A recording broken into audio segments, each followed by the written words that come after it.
नमो तस्स भगवतो अर्हतो सम्मा संबुद्धस्स. धम्मपद पुष्पवग्ग. गाथा क्रमांक 44. को इमं पृथ्वी विचेसती यमलोकंच इमें सद्देवकं को धम्मपद सुदेशितं कुसलो पुप्पमेव पची सत्सती. असा कोण आहे जो या यमलोक व देव सहित या पृथ्वीला जिंकेल? असा कोण आहे जो असा कोण कुशल व्यक्ती तथागतांनी सांगितलेल्या धम्मांना सुंदर फुलाप्रमाणे निवड करेल? सेखो पृथ्वी विचेसती यमलोकंच इमें सद्देवकं सेखो धमपदं सुदेशितं कुसलो पुप्पमेव पची ससती. निब्बाणाचा शोध घेणारा किंवा त्या मार्गावर असणारा व्यक्ती पृथ्वी यमलोक यांना देवसहित जिंकेल, तोच प्रयत्न पूर्वक 37 बोधी पक्के धम्माचं सुंदर फुलाप्रमाणे निवड करेल. या दोन्ही गाथा सत्ताने श्रावस्ती येथील जेतवनात सांगितल्या आहेत.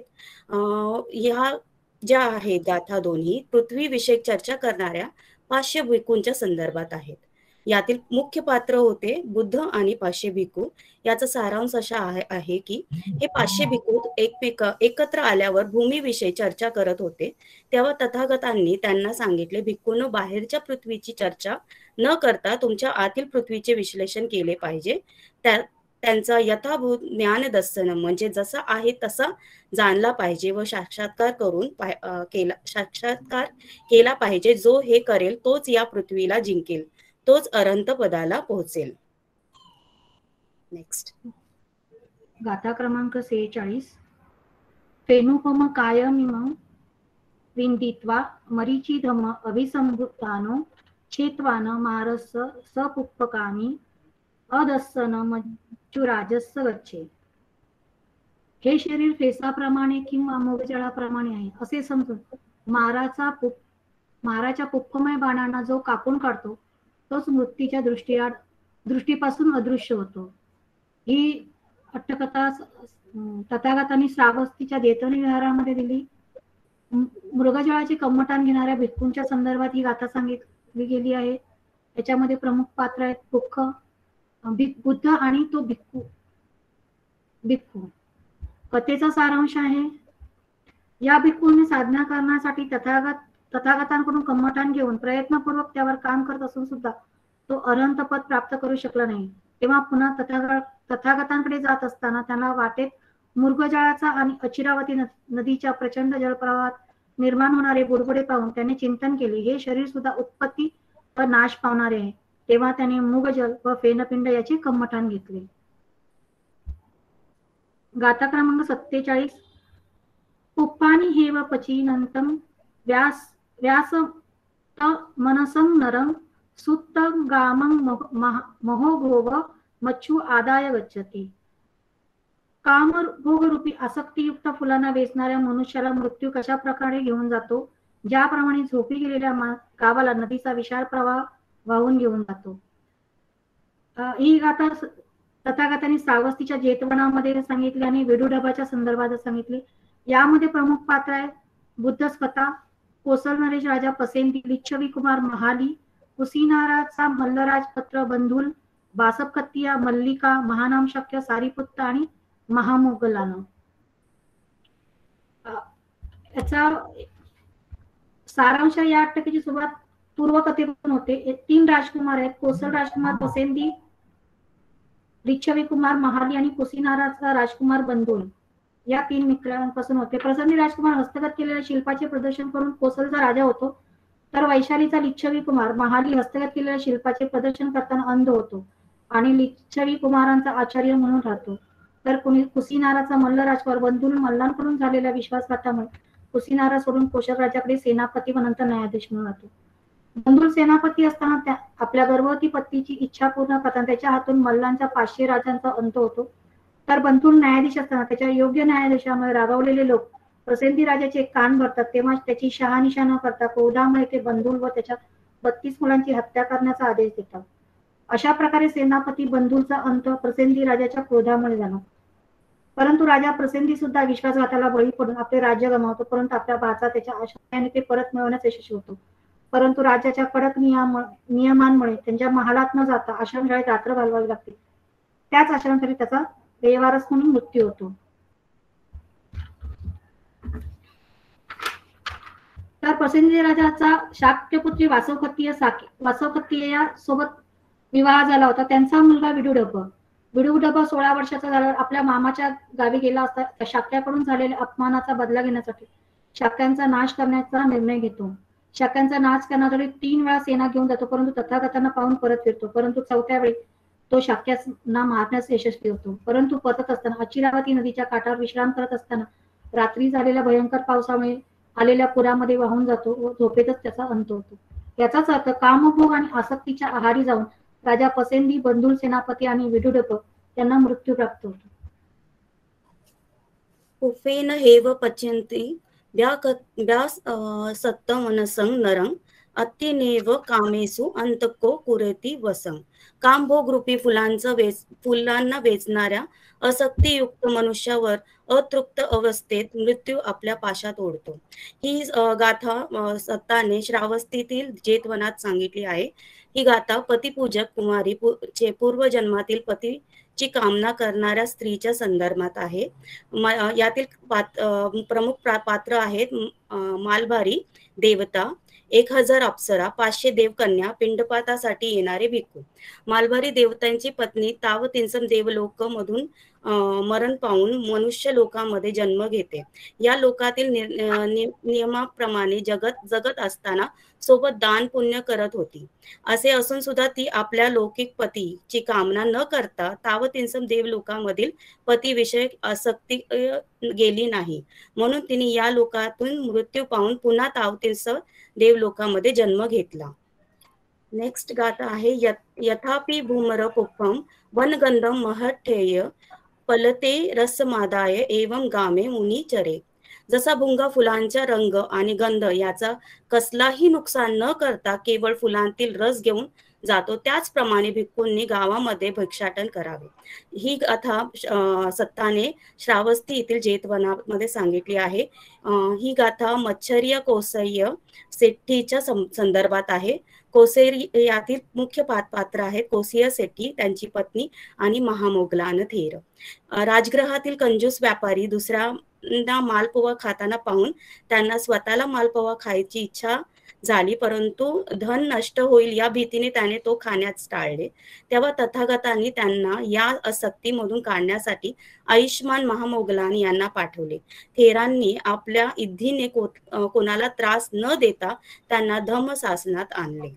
नेक्स्ट गाथा आहे न परिसंग विलोमानं न परिसंग कथा कथम अत्तनेव अव्यख्याय कथनाक अकथनाच ती. दुसऱ्यांच्या वाईट बोलणारे लक्ष देऊ नका, दुसऱ्यांच्या वाईट कमाचा विचार करू नका, फक्त आपले चांगला आणि वाईट कमाकडे लक्ष द्या. ही गाथा सत्ताने श्रावस्ती येथील जेतवनात सांगितली आहे. पवेय नामक अजीवक याच्या संदर्भात. पवेय अजीवक वृद्ध महिला हे यातील पात्र आहे. श्रावस्तीमधील एक महिला पवयक नावाच्या निघंट साधूला पुत्राप्रमाणे मानत होती, परंतु बुद्ध गुणांचे स्तुती ऐकून तथागतांना घरी बोलून धम्म उपदेश ऐकण्याची इच्छा होते. आमंत्रण घेऊन ती मुलांना तथागताकडे पाठवते. मुलाद्वारा चुकीची पत्ता सांगून सुद्धा तथागत पहाटे पत्र चिवर घेऊन उपासकेच्या दारी पर्यंत पोहोचतात. उपासिका त्यांना घरामध्ये घेऊन योग्य आधार सत्कार करून भोजन दान देतात. तथागतांनी अनुमोदन म्हणून सांगितलेले धम्मकथा ती साधू म्हणून ऐकते. ते पाहून पावयक आजीविकाला क्रोध येतो, त्यामुळे तो तथागत आणि उपासिकेला अशब्द बोलून इथून निघून जातो. त्यामुळे लज्जित झालेल्या उपासिका धम्मकथन ऐकण्यात चित्त एकाग्र करू शकत नाही. गाथा क्रमांक 51 यथापि रुचिरं पुष्पं वन्नवन्तं अगंधकं एवं सुभासिता वाचा अफला होती अकुब्बतो. ज्याप्रमाणे सुंदर रंग असणारे पुष्प गंधहीन असल्याने मनुष्यासाठी निरर्थक असते, त्याचप्रमाणे सुभाषित वाणी म्हणजे चांगल्या प्रकारे सांगितलेले बुद्ध वचन सुद्धा जर त्यावर आचरण केले नाही तर ते निष्फळ व निरर्थक ठरते. ही गाथा श्रावस्तीतील जेतवन विहारांमध्ये सांगितली. छत्रपाणी उपासकाच्या संदर्भामध्ये यामधील प्रमुख पात्र आहेत बुद्ध उपासक छत्रपाणी, कोसल राजा पसेंदी, वासवकत्ती आणि मल्लिका. छत्तपाणी उपासक हे तिपिटधारी आणि अनागामी मार्ग प्राप्त केलेले उपासक होते. त्यांनी तथागतांनी कोसलराज पसंती समोर असताना तथागतांना एकटा कोसलराज पसंती समोर असताना तथागतांना तर एकटा राजा समोर असताना राजाला अभिवादन करून श्रेष्ठ कोण हे पटवून दिले.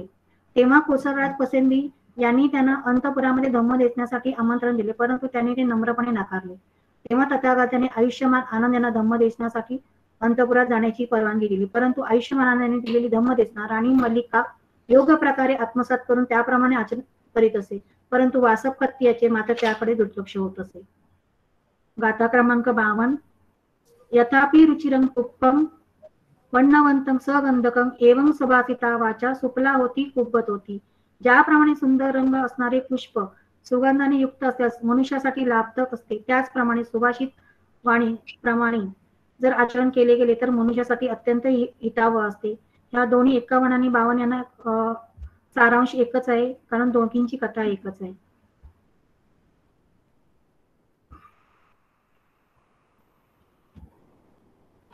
नेक्स्ट.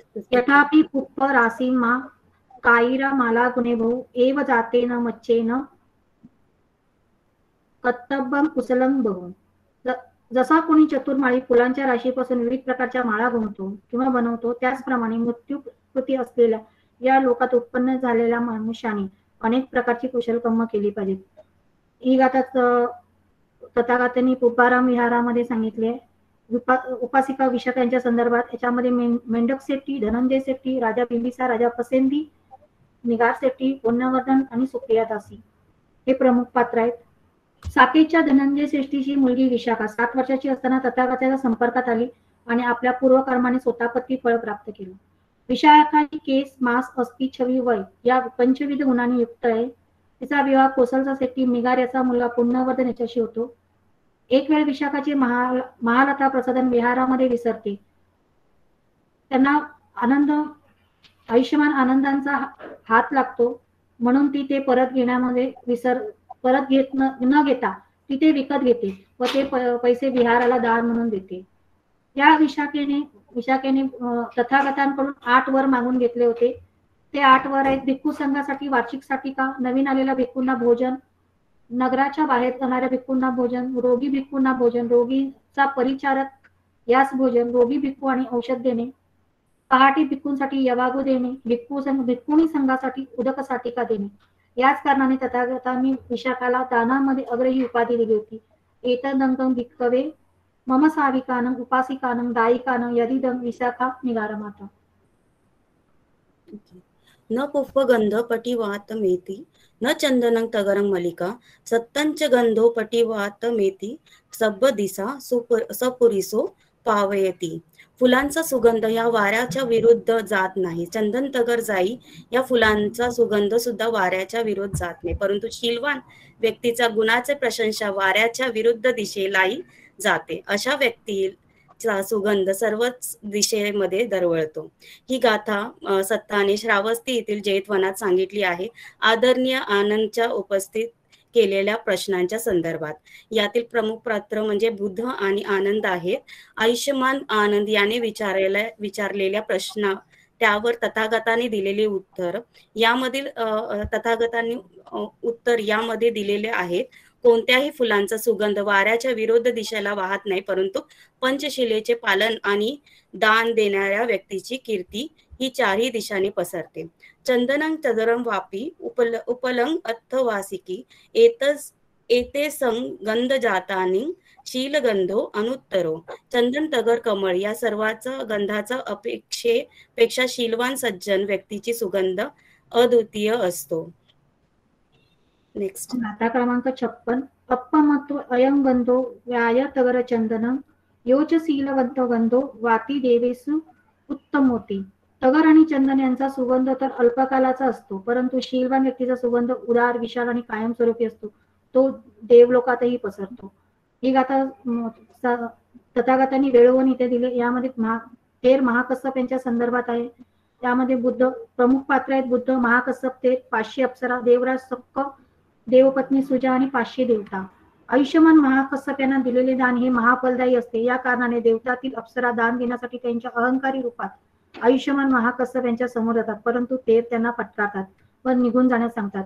ते पाहून देवराज सक्क व त्याची पत्नी सुजा गरीब व वृद्ध दाम्पत्याचे रूप घेऊन थेरांना भिक्षा देतात. आयुष्यमान महाकश्यप सारख्या शीलवान थेरांना पाहून भिक्षा दान देण्याचा मोह देवलोकातील देवता सुद्धा आवरू शकत नाही. गाथा क्रमांक 57. तेसं संपन्न शीलानं अपमाद विहारिनं सम्मदय्या विमुक्तानं मारो मग न विंदती ती. जो शीलवान आणि सदाचारी आणि अप्रमादी होऊन साधना करतो तो यथार्थ ज्ञानाने मुक्त झालेला असतो. त्याचा मार्ग माराला देखील कळत नाही. ही गाथा सस्त्याने देवेळवन इथे दिली. थेर गोधिक यांच्या संदर्भात आहे. याच्यामध्ये बुद्ध व गोधिक थेर आणि मार हे प्रमुख पात्र आहेत. आयुष्यमान गोधिक थेर समाधीजन्य आणि इंद्रियांवर संयम ठेवून चित्त विमुक्ती होत असताना सतत 7 वेळा रोग उत्पन्न झाल्या कारणाने समाधीमधून उठून विचार करतात. समाधीमध्ये नसताना मृत्यू झाला तर कोणती गती, तर होणारी गती काय असेल हा विचार करून आत्महत्या करण्याचा निर्णय घेतात. हे मार पाहतो व तथागतांना जाऊन सांगतो. त्याच वेळी गोधिक थेर स्वतःवर शस्त्रप्रहार करतात. यथा संकार ध्यानस्मिं उजितस्मिं महापथे पद्मं तत्थ जायेथ सुचिती गंधम मनोरमं. ज्याप्रमाणे राजमार्गाच्या कडेला उकरड्यावर जसे एखादे शुद्ध सुगंधित सुंदर कमळ उगावे, ही गाथा शास्त्राने श्रावस्ती येथील जेतवनात सांगितली आहे. ग्रहदिन उपासक आणि कमळाच्या फुलाचे चमत्कारा संदर्भात ही गाथा आहे. यातील पात्र आहेत ग्रहदिन सिरगुप्त, पाचशे भिकू, निघंट सावक. ग्रहदिन सिरगुप्त हे 2 मित्र. सिरगुप्त हे बुद्ध शासन मानणारे, तर ग्रहदिन निघंट सावक. ग्रहदिन यांच्याकडे निघंट सावकांची स्तुती ऐकून त्यांची परीक्षा घ्यायची ठरवतात की हे सावक अतीत अनागत वर्तमान जाणतात की नाही. त्याप्रमाणे ते योजना करतात, परंतु निघंट सावक त्या खरे उतरत नाहीत व लज्जित होऊन निघून जातात. ग्रहदिन सुद्धा प्रतिकार करण्याची उद्देशाने तथागतांची परीक्षा पाहण्यासाठी अग्निकुंड तयार करून तथागतांना पिंडपातासाठी आमंत्रण देतात. परंतु तथागत अतीत अनागत आणि वर्तमान जाणतात, तेव्हा ग्रहदिन भूतांचा उपासक होतो. एवं संकार भूतेषु अंधभूते पुतुजने अतिरोचती पय्याय सम्मा संबुद्ध सावकोती. त्याचप्रमाणे क्लेशाने युक्त मरणाधीन समान लोकात समयक संबोधाचे अनुयायी अत्यंत शोभिवंत दिसतात. साधू साधू साधू साधू साधू साधू.